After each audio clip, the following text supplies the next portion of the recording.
Good evening, everybody. This is James Rugg over in the UK. Good afternoon to you, East Coast.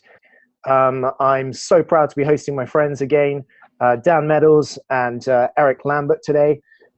They are going to be with us for 60 minutes. We're going to have an open session where they are going to tell us their story, tell us the three-step process that they've used to just hugely grow their Amazon business using wholesale as a sourcing technique through 2016. Does that sound good? That sounds great. So we'll give it Okay, we've also got a buddy of mine from the UK called Greg Jones. Greg has the number one UK FBA pack and prep company called FBA Prep UK. Sounds fantastic. So over to you guys. Welcome. That's great to be here. Absolutely great to be here, man. I guess I've got a question to kick off with straight away before we hear your story. Okay. You can either answer it now, or you can think of it as we go on. My question is, during 2016, what's the single largest change that's been brought about by Amazon that's affected your business and has caused you to operate differently to 2015? I can answer for me that it may differ. It's 2D barcode, not 2D barcode, box content requirements, which we implement with 2D barcodes. It was a pain to set up and learn because there's not a lot of documentation. Amazon, in fact, even the solutions you provide are all third party. Amazon doesn't provide any inline solutions to print the 2D barcodes or box contents. Okay. They just accept it as a form of inbound communication, but they don't provide any method for you to do it, to generate it. So it was a little bit, getting it set up and organized properly, but it has improved our efficiency, our processing speed, and processing accountability.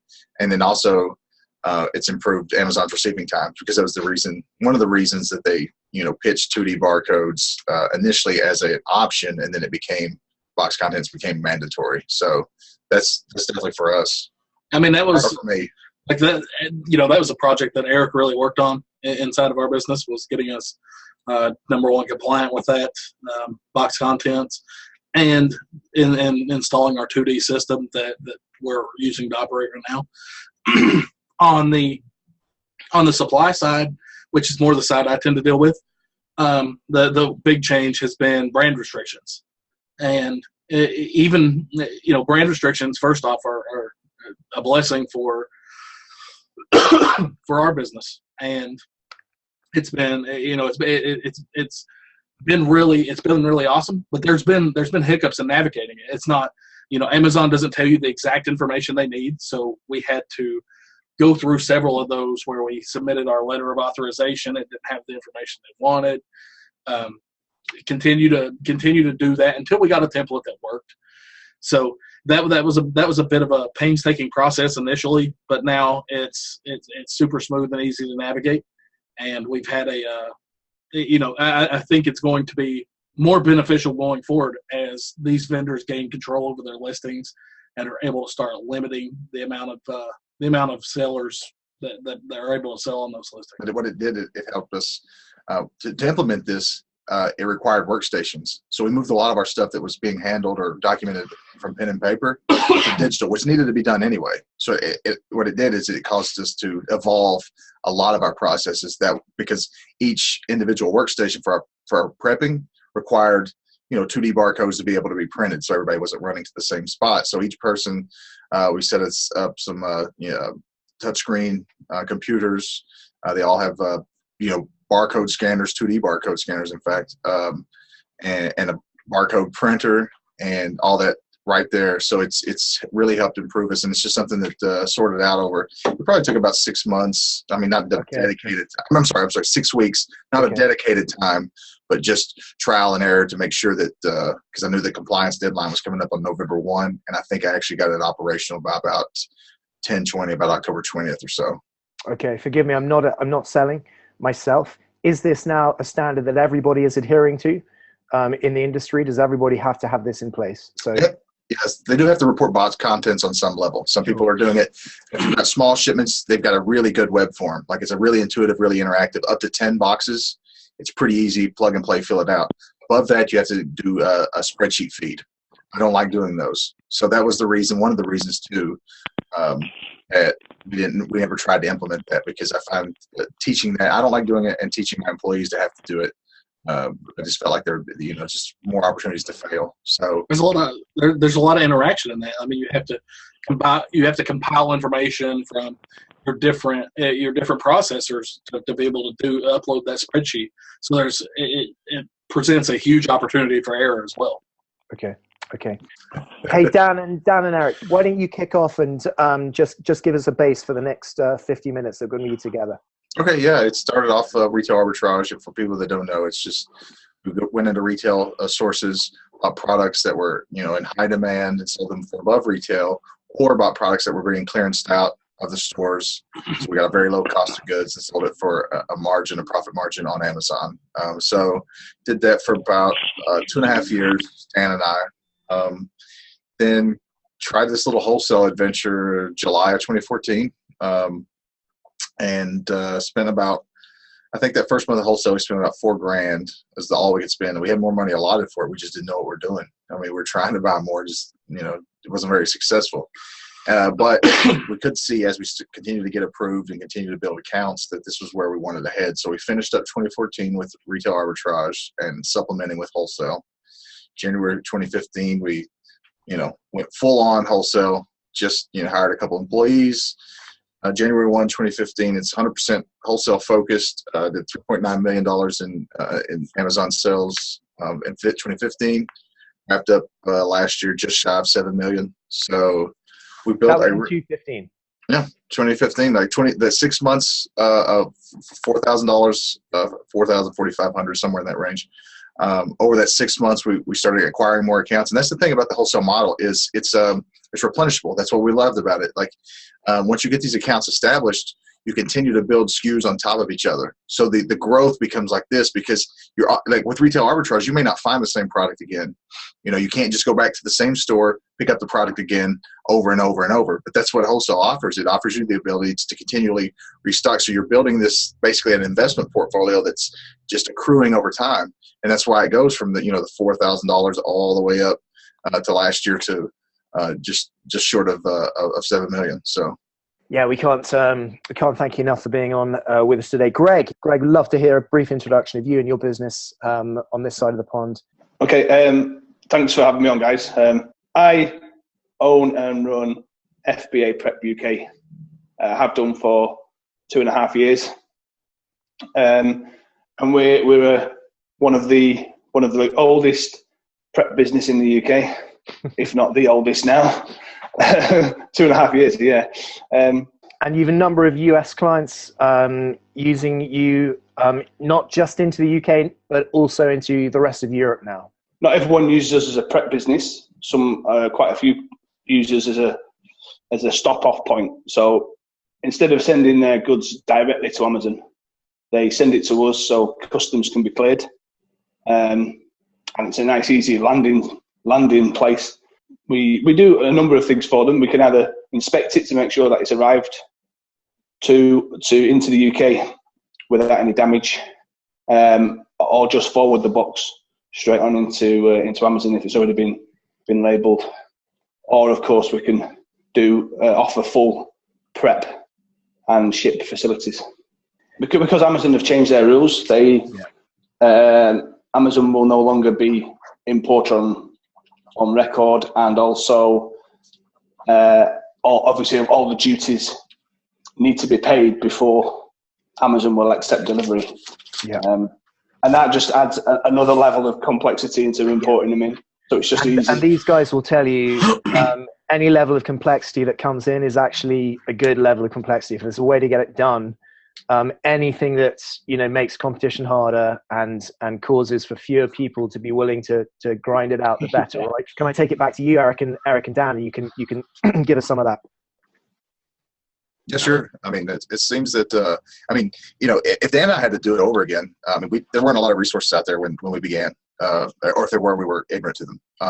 If we had to do it over again, we would start with prep facilities and utilize prep facilities, and just because all it really does is change maybe the way you source. And I tell you, the thing is that generally, with the cost known beforehand, it's right there in front of you. and you can examine it. For me, cost is the actual cost of a product of prep is a little more difficult to ascertain because I have rent, workman's comp, payroll, utilities, all these things, and it's not as easy and clear and concise. If using a prep service, and I know somebody to ask, a prep service is somebody as an intermediary that will make sure because Amazon FBA program requires certain products to be handled in a certain manner before it goes into their warehouse. Like liquids have to be bagged and glass has to be bubble wrapped and things like this. So a prep, it's preparatory. They're getting your products in compliance with Amazon's inbound standards. So so to that end, it's a point where for us, it makes it easier. You can see exactly what it's going to cost you. So it makes sourcing and finding products easier. And just overall, I feel like if we were to start from zero again,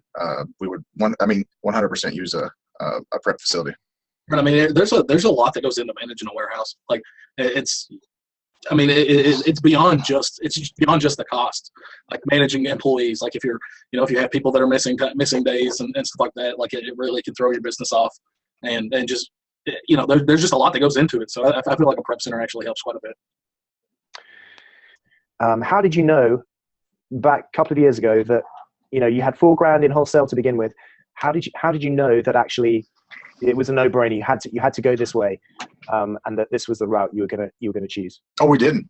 I mean, in theory, we did. I mean, we had if it worked out the way that we wanted to, it was a no-brainer. But this was the end of a long string of projects that we tried to get up and running for alternate revenue streams. I mean, we opened a brick and mortar toy store here in our local thing. We started a website that specialized in this certain little My Little Pony. Okay, so specialized in My Little Pony, which is I'm assuming one of Eric's passions. Right. So and it's this was like, okay, well, in theory, we should be able to buy a product, have it shipped to us. That's going to bring us off the road because with the retail arbitrage model, you're out traveling a lot to acquire the product. You're physically going into a retail store. So we wanted to to cut that out. And so like, how about we just buy, direct and have it shipped to us and then send it out from there. And if this works, it's going to be phenomenal. And it was just like when we started RA, retail arbitrage, we just once we got the proof of concept, we just went all in. Like once we realized this could work, just needed more time and a little more nurturing, and it was going to be phenomenal for us. Like it was probably about 3 months in, but we still finished up Q4 that year with retail arbitrage because it was just still highly profitable for us. And that's what our business had been built on for 2.5 years leading up to that. So we finished it out, but just as soon as Q4 wrapped in 2014, it was like all of our efforts, all our focus was acquiring more and more, wholesale contracts and brand owner direct stuff, and then refining the process. I'm sure we'll touch on it later, but I mean, some of the ways that we went from, hey, we've got a lot of money, why don't you just sell us things, which wasn't very successful for us, to, hey, we're wanting to put you at the forefront of the fastest growing marketplace, Amazon, and you want to be, up there, and we can help you do that. And we're obviously much more successful when providing value, and instead of just let me buy 300 of those and then moving on. Right. I mean, but in terms of when did we know like that it was the perfect model? Like you said, it was like 3 months into us actually doing it, we could see how fast it could grow. Like it was at that point, we weren't very good at it. And we understood that, but the implications were there that, where I bought this product, last month it sold through and I'm able to buy it again. Like that's powerful. That's powerful, not having to chase your next profit center. So once we had 2 or 3 cycles of those products, we knew we could see the power of the model and knew that, it was, while we weren't very good at it at the time, that needed to be a core component of our strategy in terms of improvements and trying to get better at it. And the 3-step process tonight, headlining this, this webinar on, the teaching on wholesale, that 3 steps, when did it become clear that actually that was those are the core elements behind the business that were giving you your competitive advantage? I mean, it was relatively, that was the thing. And initially it was a lot, our business was a lot more organized. But once we realized that we needed the processes that needed to be in place to make things work, that's whenever processes grow as your business grows. So we started putting things more in place and developing better processes in the interim to get us to the next step. We had to figure out this stuff, whereas a lot of people just get to start immediately, knowing that this process is successful because it's something that we use every day. Yeah, that's good. We've got a question here. In your business model, do you bring new products to Amazon or ones that are already selling on Amazon with the companies you deal with? That's from Nicholas. We choose to sell existing products, and it's our model is look at existing products that are doing well and optimize them to do better. So we don't spend a lot of time and energy into creating demand. Like that's the tough thing. When you're bringing a new product to market, you have to drive traffic to that product. You have to nurture and grow. That's going to take time and money. We prefer to invest our time and money into making something sell better. Doesn't mean it doesn't work. Like, there are definitely people that make it work bringing new products to Amazon. It's just it does for what our goals are. It doesn't work in our business. So how are you finding those products? They're already going to be selling on Amazon, and I imagine you're getting better and better at seeing the ones with potential, like you've just said. I guess you must know great brands that you want to get on just because they're great, and you get access to them because you build the relationship and you win that relationship. But the items that you see or the ASINs you look at, and you think, no, this has got potential for improvement. What are some of the key areas you look at to see if something that's already listed can increase its sales volumes? I mean, Dan may want to elaborate on this a bit, but I'm going to go ahead and tell you that I'm sure at some point you're going to either put up the link in the chat or email the viewers or whatever, a link that's going to take you to these videos. And the videos are going to do a much better job because that's exactly what they're about. They're about how we analyze products. How do we look when we see a product page? What do we look for? What tools do we use? How do we, determine? And so, like, Dan, he may give you a little brief overview here, but I promise you it's going to be much more in depth and much more easy to understand rather than just dictation here on a webinar. So you're going to there's a lot of visual aids in that. Yeah. So you guys have put together these videos on that. Shall I just put up this link for everyone now? Sure. That's fine. So the address to go to get these 3 videos is www.pricechecker2.com/TWF. No, and that's for the wholesale. That's for the wholesale formula for anybody with the wholesale formula. TWF stands for. And so those things are really going to be much more in depth. And then you can pause the video to kind of let it soak in over you. This is going to be a rush over you right now, so it's going to be a little tougher. But I promise you, they do a really good job of kind of like putting you over our shoulder and seeing exactly, looking at a product in real time as we would. Brilliant. Whenever we identify, like here's something cool. So you watch those videos, it shows you how we identify our first product, right? And that's our model is we identify one product that says, hey, we need to contact this person. Once we do that, like generally that company will carry lots of other SKUs that we haven't even looked at yet. So a company that that may have one amazing product may end up having 8 more amazing products that you end up carrying. So it really is. But even if it only has the one. Like that's the thing is contacting them knowing you're wanting to buy something is much more powerful than trying to contact somebody not knowing if they have something good for you or not.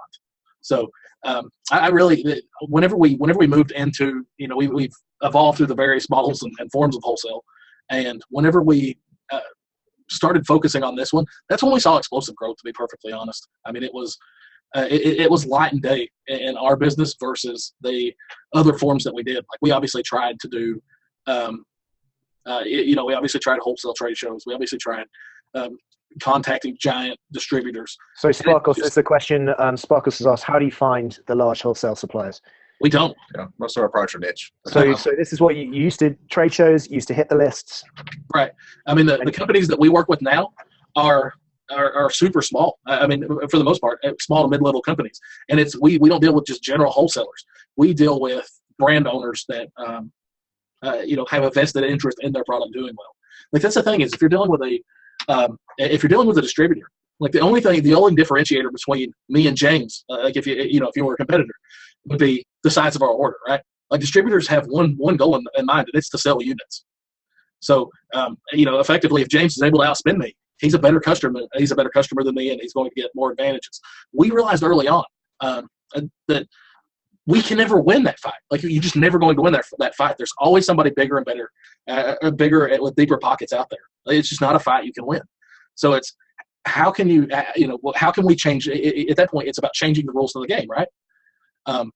So we focused on working with brands directly because a brand doesn't, a brand obviously wants to sell its products, but that's not the primary focus. This is somebody who's built and nurtured something from, it's like a child. And at that point, they want that brand to be successful. That means more to them than money. because they know that is the source of money, right? Like if that brand is well known, well respected, over time, it's going to eventually lead to more and more money. It's easier to market something that's already successful.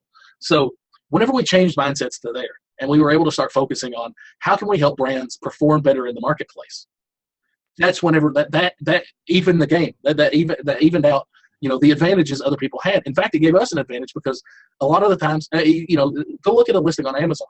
You'll see a lot of the times it has one picture. Right. Well, I mean, if you're going to go down this road, I'm going to segue to the question because you're getting ready to answer Jason's question of you make something that is selling already sell better. What does that mean? Yeah, and just keep listening here. This is the answer to that question. He's running down that road there. Whenever you go to an Amazon page and you see something with one picture, like that's not optimized. Like that's not that you have the opportunity to use 6 pictures.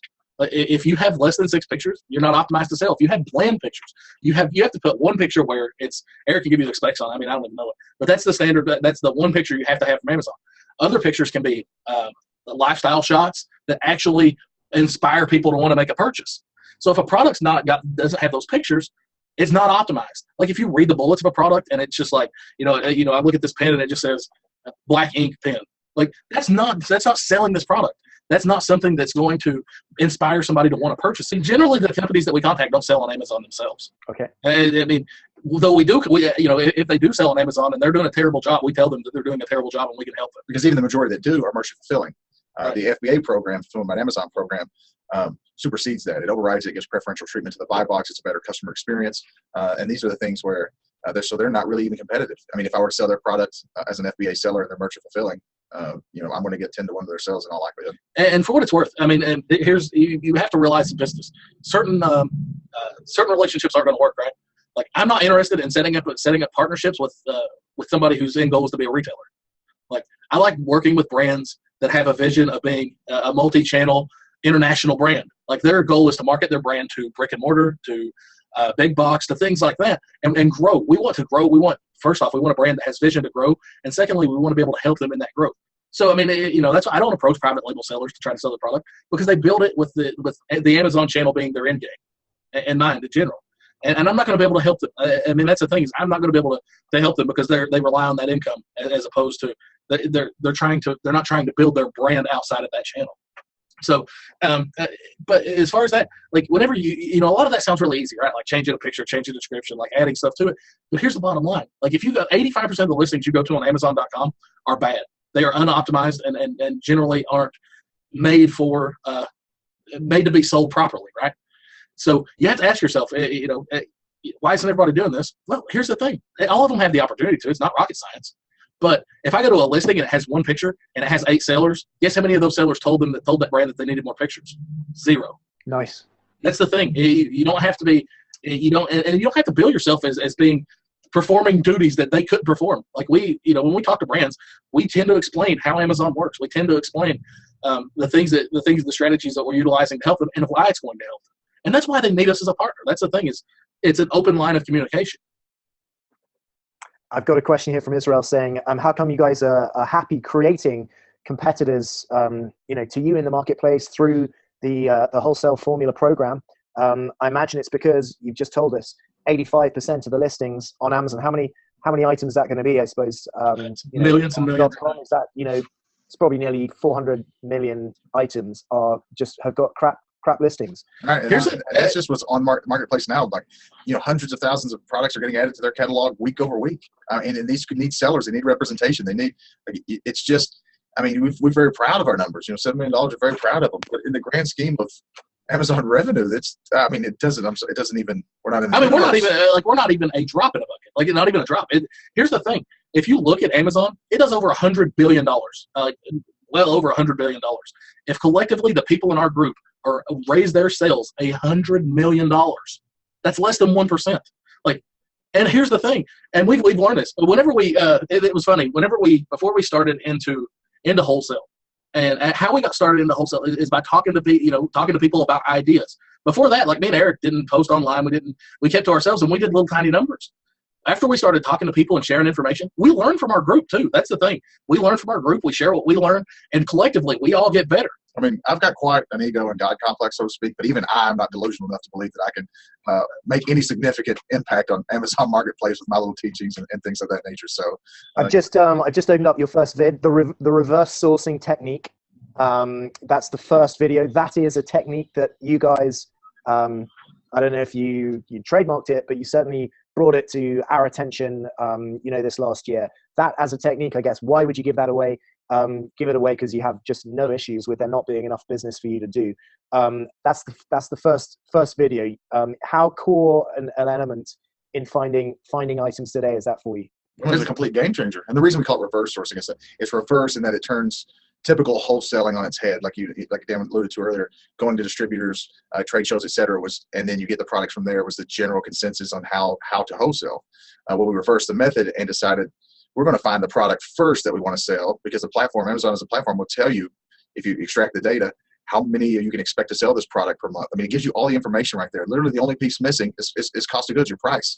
So, I'm doing this research and it's like, well, all we got to do, I know I'm interested in this product. It's got a great average selling price. It's in a niche that I know we've been successful in. If it's selling this many times a month. All I really need to know, and with software these days, with the historical data software that's out there that's free, it's going to tell you not only has it sold consistently, but at what price. So I can see it's consistently sold for $28 for the last calendar year. So I know that's what it's going to sell for. So now I need to know, I'm going to clear $20, let's say, after Amazon fees. What can I buy for? Can I buy for $14?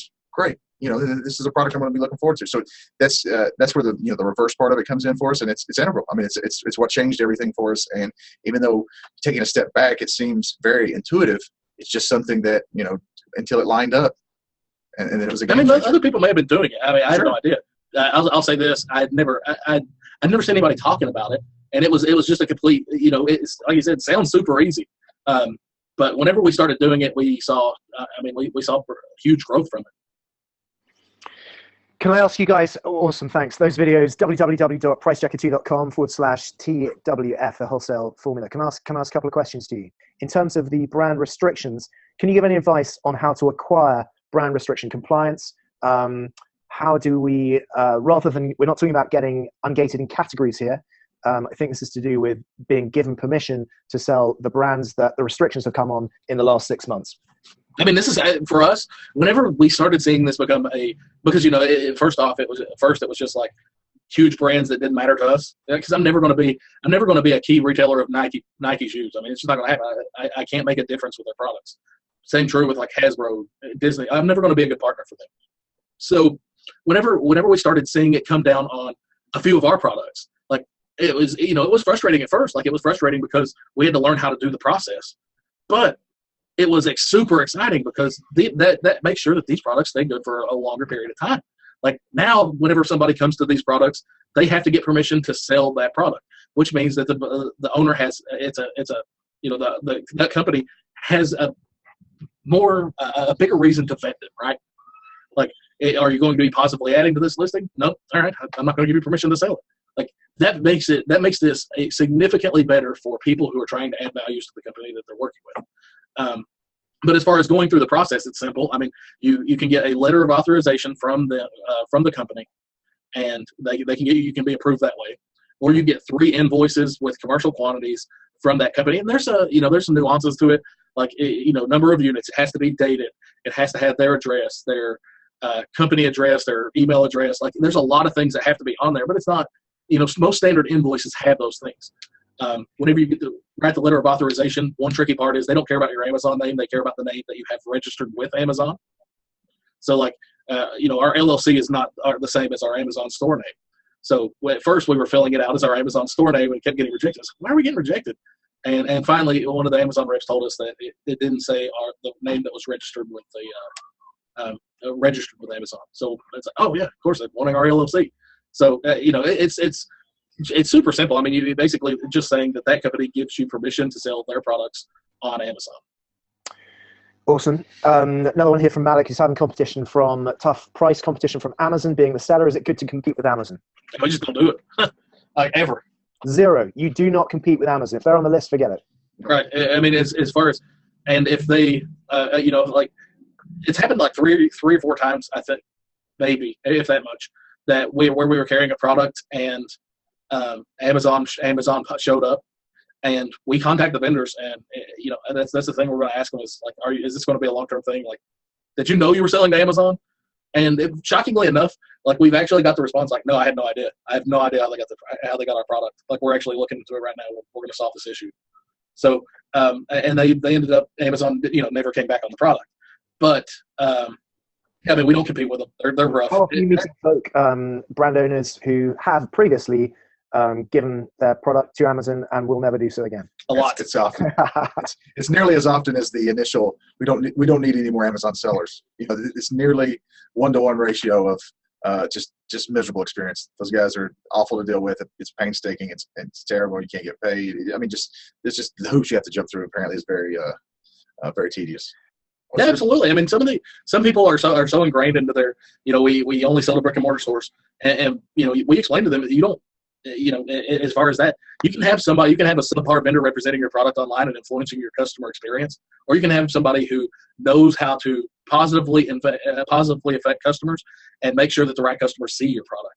So, while I respect that they're a professional brick and mortar store seller, I feel like I can outperform them any day of the week online. Sure, and this is just a lot of them have the improper mindset. Nothing causes extinction like the unwillingness to evolve. Like, I mean, this is the fastest growing marketplace. So whether you like it or not, I'm not, maybe Amazon has shut down some brick and mortar stores or what have you due to their effects, and I understand that. And it's in one hand it's tragic, and the other it's an opportunity. So but it is, whether you like it or not, it is the way it's going. So do you want to evolve, get your brand at the forefront of that growth and that expansion? Or do you want to continue to hold fast, supplying only your brick and mortar stores? Because ultimately, to me, that's. Well, I mean, you can always ask this question. I mean, it puts it in perfect context. Like, James, would you agree that a pilot is probably a smart person? It's got to be. Do you agree that a doctor is probably a smart person? Yeah. In general, yes. Yeah. Would you want the doctor to fly your plane?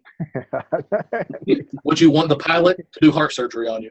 Right. It's like, no, both of these are smart people. But the thing is, the way they operate is completely different. Brick and mortar stores tend to operate, and they are very good at driving traffic into their store. We are very good at driving traffic online. So, we do respect the fact that they're a pilot, but we're a doctor online. Guys, have you got templates? Have you got templates? Have you got records of the repeating sort of to and fro that you have prior to winning that relationship with the brands that can help guys today, go out and build their relationships as well? We try to template as much as possible. I mean, I'll be honest with you. Once our model started growing, and then once we started performing, we saw that, hey, you can create this is easy. You can create a system for it, and you don't have to do it. Like, you can just effectively replicate yourself over and over and over. We started trying to template as much as possible, because me and Eric honestly don't want to do work. Like, that's, I don't want to be involved in the work that goes on in my business so much as I want to guide that work. So yeah, we do have a lot of templates. There seems to be this reticence, doesn't there, for those that aren't willing, still scared to get on Amazon. But the feeling is, the encouragement is, having spoken to Dan and Eric and Greg as well and other friends, the encouragement is, if you guys can, if as sellers you can, number one, understand the sales channel, you can understand that it is a restricted volume. It doesn't matter how many sellers you have on a product. That same volume is going to be sold. If you can become one of those major sellers of that item, then that volume is there for you to for you to take.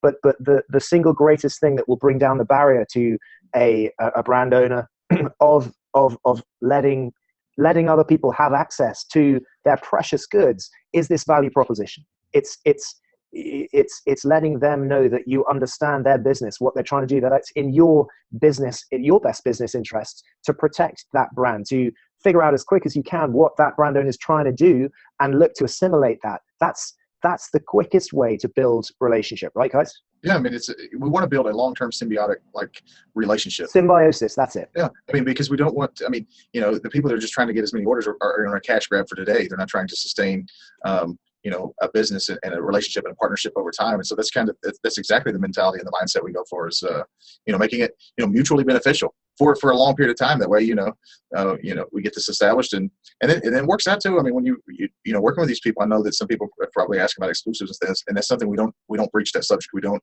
approach them with that in mind, because exclusivity for their product is basically asking for them to give everything up front with knowing nothing about you or anything that any established history with you. So we just come in the other direction with value, with things without any expectation of return. And the majority of the time, the return is there. And then over time, we've had several approach us about exclusives down the line. It's like, okay, well, we've dealt with you guys long enough. We've enjoyed it. I feel like we've gotten too many sellers that are overall destroying our brand. We'd like to cut back on those and maybe limit it to just you, maybe you and a couple of others. And so, it really becomes a long-term game at that point. I mean, most people don't realize how crazy it is to ask for an exclusive early in the process. And I mean, think of this. If I said, hey, if I came to you, James, and I was like, hey, James, I know you've done all this work with Price Checker too, but I want to be the only person that's allowed to sell. Is that cool? No, it's not cool. It's, that's the thing. And that's, these brands have invested that same amount of time. Like, those types of relationships develop. They don't just, they don't just happen. Are you guys outside of Amazon as a marketplace? Any others that you're looking at this time? One word answer is good. No, just Amazon only. Okay. How do you deal with Matt products? It's from James Westbrook. James, thanks, buddy. Do you stick with Matt? How do you do that side of things? Absolutely adhere to it 100% unless it's proven that the brand owner doesn't care about their map and let people habitually break it, in which case we would also break it and liquidate and be done with the product. We have no interest in a relationship. It's got to work both ways. If you're telling me I need to stick to your map policy and I agree to it, then that's a contract. And if you're not going to enforce it, then it's just ridiculous. We don't break it with the intention of reordering it. Right, we break it to liquidate and be done with that brand completely. Yeah, very good. Being asked what kind of ROIs do you look? How do you assess a product for profitability? What do you have to say on that? ROI should vary based on your business type, to be perfectly honest. Like our ROI requirements are probably going to be different than most people's, and it's because we have a warehouse, a lot of overhead and things like that. Also, it should vary based on your processing cost. Like if your processing costs are significantly higher, do 100,000 in sales, 50. Okay, I don't know what, something like that. What would be your recommendation for? I'm being asked by Sparkles, your lowest acceptable, your sort of ballpark figure, average over those products in that sort of realm. Is it? I mean, for us, it falls in about 30. I mean, for our business model. So, but that should go particularly early on. You should have more time than capital. In which case, you should be looking for more profitable products because you have time as something that you can give. As you begin to add more SKUs and things, and capital becomes less of an issue, then you can obviously bring your margins down a little bit because you have the capital to invest. Because investing my capital at 30% return is better than just letting it sit, waiting for a 70% return on investment. Right, and the same is true. Like also you have to take into account things like ASP. Like, will we carry a 20% price for anybody? Will we carry a 20% ROI on a product we're paying $100 for? Oh yeah. I mean, that's a $20 return per sale. So, the higher that dollar amount gets, the higher the dollars I'm returning, the lower I'm willing to go on ASP or on ROI as well. Thanks, guys. Enzo is asking, what's the biggest concern that a brand has in embracing Amazon Marketplace? That's a question you should be asking them. I mean, then you address that.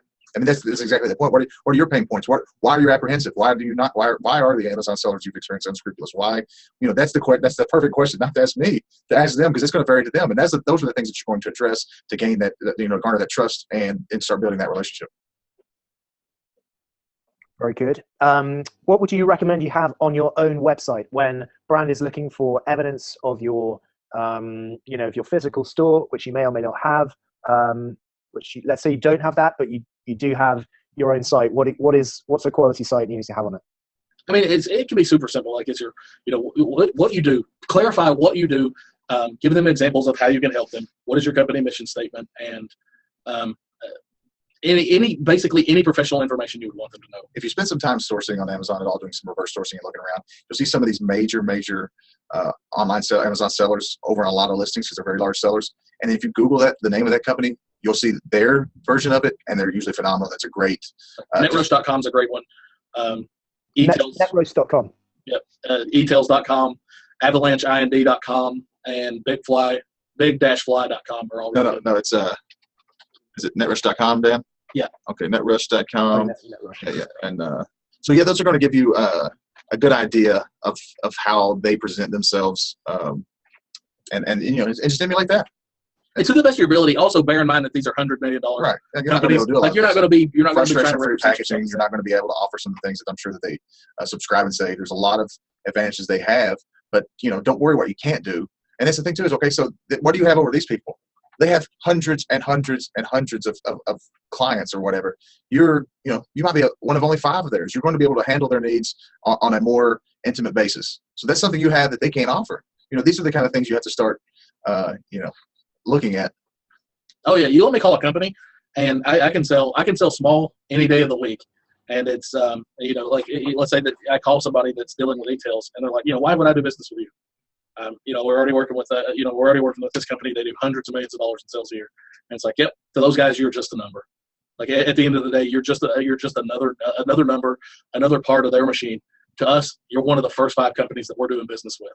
And here's my personal cell phone number. I'm the owner of the company. I promise you won't be able to get their CEO's cell phone number. These are the things we're going to help you with, and this is how we're going to do it. Like, you can sell small. That's the thing, is it's easy to do. And if you're bigger, sell big. Like it's all about trying to sell what you can do to actually help them, and embracing what your company represents. Do we implement drop shipping? Nope, not at all. It's all products that we've ordered and sent into. They're sitting in Amazon's FBA facilities. They're not, getting drop ships. Nicholas wants to know: is all of our photography done in house? I think we had to take pictures one time. The majority of your brand owners, manufacturers will have very high resolution, very high quality images. And in fact, if you'll see them on their website, you can ask them for them. They'll supply them to you. And they're off you go. Celeste, good evening, good afternoon to you. Guys, do you have a cold call brand owners, or do you pretty much open with an email? Always open with an email. Interesting. Yeah. We always, a certain amount of people are going to say yes to an email, and I don't want to spend the time calling you. It takes much longer to call. So it's more a sake of efficiency. Spoke to someone the other day, Celeste, who never opens with an email. There you go. ASD, 3 videos, pricechecker2.com/TWF, a wholesale form there. First one, reverse sourcing. Second one, do we know the title of that yet? I don't know what the title is, but I can tell you it's about product analysis. So reverse sourcing is the core technique that you use to find. Yep. Product analysis is the second video. And these are, when you go through that link that we've just put up there, you'll get these videos. And the third video, guys? It comes out tonight. Coming out, okay. Yeah, okay. It's out. Yeah, it'll be out. I guess so you've just recently recorded these? Mm-hmm. Yeah, Awesome. It's fresh.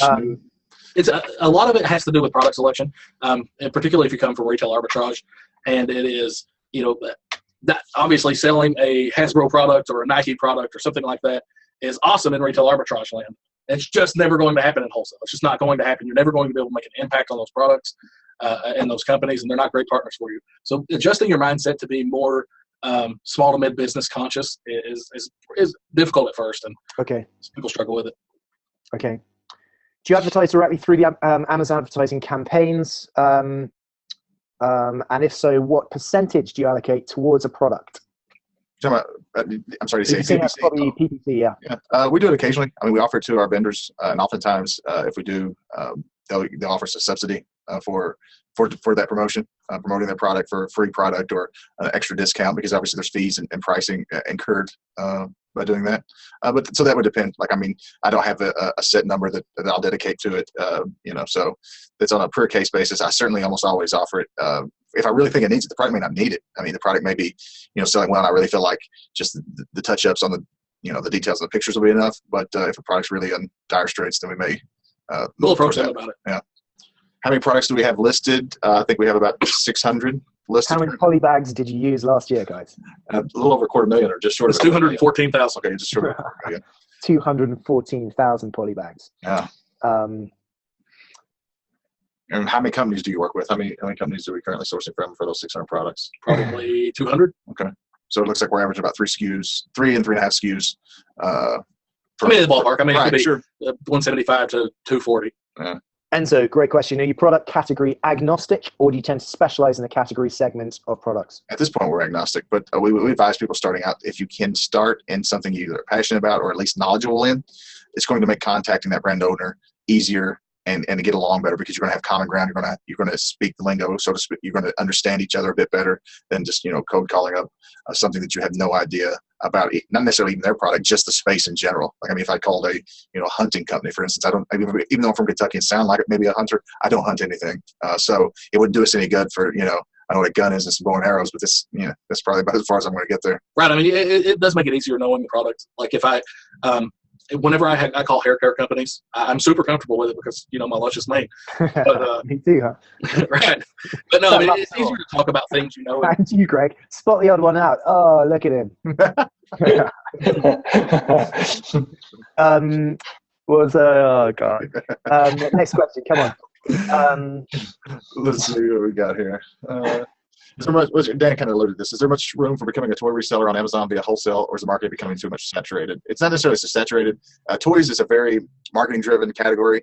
There's not really niche toys. Like, children want toys they see on television, and those are driven by huge companies with huge marketing dollars. You're not really looking for, a sock puppet. I mean, you can set up, but it's either going to be very low dollar stuff, or your name brand stuff is where, and you're not going to make any money on those contracts. So toys is actually probably one of our weaker, if not weakest, wholesale category, because of it's children driven, and they want what they see, and you're not. And the companies who own those licenses are, Mattel, Hasbro, Spin Master, and huge companies that deal directly in the big box and directly to Amazon. I don't compete with Amazon. No. So how many guys? Yeah, go on. No. I was going to say, somebody asked what our strongest category is. Probably still health and beauty, but we've got a lot of growth going in grocery right now. So, but in the home and kitchen category, good. Yes, we do. That's probably close third, and they're all really good. I mean, out of 10 items, how many of those are going to be replenishable? 10. Right. Every product we carry is replenishable. Yeah, we don't do any closeouts or any. I mean, only way it's not replenishable is for some reason the manufacturer discontinues it. Without us knowing it. We wouldn't even carry a product if they said we're going to discontinue this in 3 months. So the goal is always to target and stock products that I can restock month over month. You're welcome, Israel. Just being thanked. Thanks for sharing your knowledge today. No problem. It's been a lot of fun. Completely agree. Let me just put up the this link one more time. Do go and check out these 3 videos. Yeah, these videos will help you understand exactly what we do. I don't care what model you utilize. If you're utilizing the retail arbitrage, online arbitrage, it will help you. If you sell on Amazon at all, guaranteed to get some knowledgeable and actionable information out of this stuff, even if it doesn't interest you at all. If you ever sold a product on Amazon or plan to sell in any way, guaranteed to get something you didn't know or some sort of light bulb moment watching these videos. Right. And if you don't sell, if you don't sell on Amazon, this is going to tell you why you should start. I'll be perfectly honest with you. Brilliant. Well, we'll look forward to those videos, guys. Thanks for putting them together. Should we end with one further question? This is a good question. How do you react to other sellers getting on your listing and driving the price down? And do you drop the product and move on? First thing we do is we reach out to the brand owner if they understand and realize this is going on. Oftentimes, people, use subterfuge to get the products and then do this. But if they're aware of it and just like, what can we do? Then yes, we would at that point liquidate and move on, because they're not a brand owner that's looking to police and make sure that their brand is in line with what they told me when I was selling it. Now, if they're like, okay, it shouldn't have been happening, we had no idea, and they're going to try to snuff it out to recoup the product and make it, where they want it, then yeah, of course, we're willing to continue that relationship on. So it depends on the brand owner, not necessarily this. It's a case-by-case thing, not just because, price is getting tanked, drop it, we're done. Between how few and how many are you comfortable competing on a listing? The videos will explain this, but it's not about how many people, it's about how many I can sell. And the videos will explain to how to determine how many you can expect to sell. So that's the number that I'm concerned with. Okay. Guys, brilliant. Really appreciate it. Greg, the service that you offer here in the UK is phenomenal. I want to plug you again. Greg Jones from FBA Prep UK. His prep and pack service is the leading one in the UK. It's the longest standing. But also, if you are in the US and you're questioning whether or not you want to branch out into Europe, into the UK, give Greg a call. He is so informed about tax regulation, about about the customs and excise rulings. He's an absolute directory on VAT, on sales tax, what we have over here in the UK, on getting registered, all of those issues that you need. And they are complex, but where you find a complex issue, it's an area to push through, because you know that the competition is going to be reduced. Like I promised you guys, Germany and the UK are enormous markets. Germany, I think, twice the size of the UK. Who knows what currency is going to do? But obviously, being in the UK, I look at the US dollar a lot. Trump, I suspect, over this next year, over this next period, is going to see dollar weakness. That means that you guys in the US are going to be able to source products that you can sell for higher profits in Europe, because the UK is going to become another offshore proxy. So sterling's going to be a great play for you guys, getting products cheap, selling them on Amazon.co.uk. We're going to be changing our tariff agreements. We're going to be changing our border controls. There's going to be stuff moving. Even the euro. Good opportunity, I think, as we move from this period of real dollar strength. I would encourage you to get in touch with Greg and figure out what the UK particularly and Germany can do for you as another avenue of sales. Absolutely. Yeah, and don't forget, you can sell into all 4 European at the moment. We don't know what's going to happen in the next year or two, but at the moment you can sell your products into all 4 European markets. That's Germany, France, Italy, and Spain from the UK. So you can put your products here in the UK and easily sell to the bigger market. Well, it was fantastic meeting you, Greg, and it's a pleasure as always being on with you, James. Oh, thank you so much, Dan. I almost believe you, but I don't. Happy New Year to you guys, Greg, and to all the participants. Thank you so much for bearing with me with that terrible mail out. I must have sent so many emails to you. I do apologize, but these guys are the real deal. Check out their videos, learn from them, and be in touch. We can answer your questions after this. We'll put up a recording of this, and just so grateful that you're able to join us. Thank you very, very much for coming on board today. Thanks for hosting, Eric and Dan, and Greg for joining us. It's been awesome. Thanks again. Bye, guys. Thanks a lot. Cheers. Bye-bye.